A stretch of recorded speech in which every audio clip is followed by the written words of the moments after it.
The reason why you can't stop doing those double bounces, you're having a hard time controlling them and getting to the point where you can do smooth single unders is because your timing is off. There's a couple things going on. We're gonna go over how to fix it. I'm gonna give you a couple drills to move through this very quickly. Now, when you're jumping, you probably feel like even when you try to go faster, you just keep having that second bounce happening between when the rope goes underneath your feet.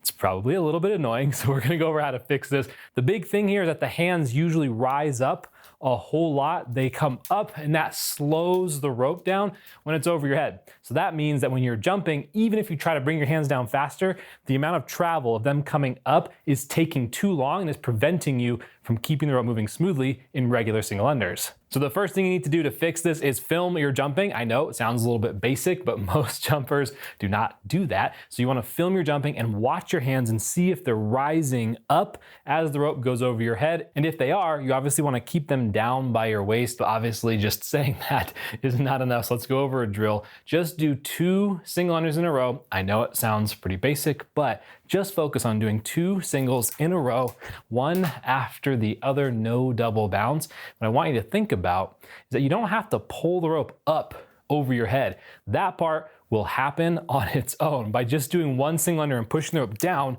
the rope already comes around anyway. You don't have to pull it over your head. You only need to put in energy and push the rope down towards your feet. That's gonna be enough to create the momentum for the rest of the revolution. So practice that drill of just 2 singles in a row. And if you want even more detail on singles and all beginner skills, I actually have a free program for beginners who are brand new to jump rope. There's a link down below, so check that out. But as we keep going with these double bounces, the second thing to look at is how high you're jumping off the ground, and more importantly, whether or not your heels are hitting the ground as you jump. Now, it's okay for your heels to hit the ground as you do singles. That's definitely gonna be part of it, but there's a big difference between your heels happening to hit the floor and your heels grounding with extra knee bend.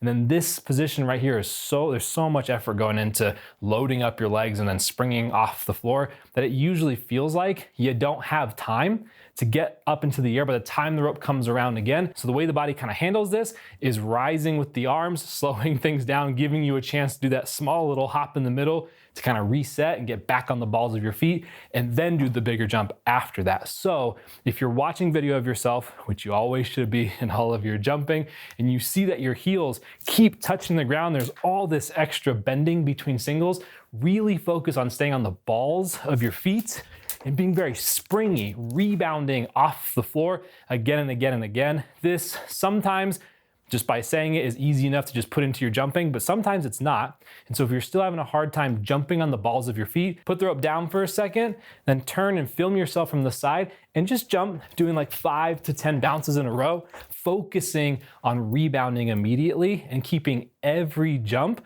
equal distance from the ground, not having one giant jump, then a small one, then a giant one, then a small one. Really focus on keeping those jumps consistent and think of rebounding off the floor, not bending your legs and trying to do a massive jump into the air. If you work on these couple things, it's gonna get a lot easier to do consistent single unders very quickly. You should get up to the point where you can do 20, 30, or even more single unders without a break. And again, if you want more information on everything that you need to know as a beginner jumper, check out my free course down below.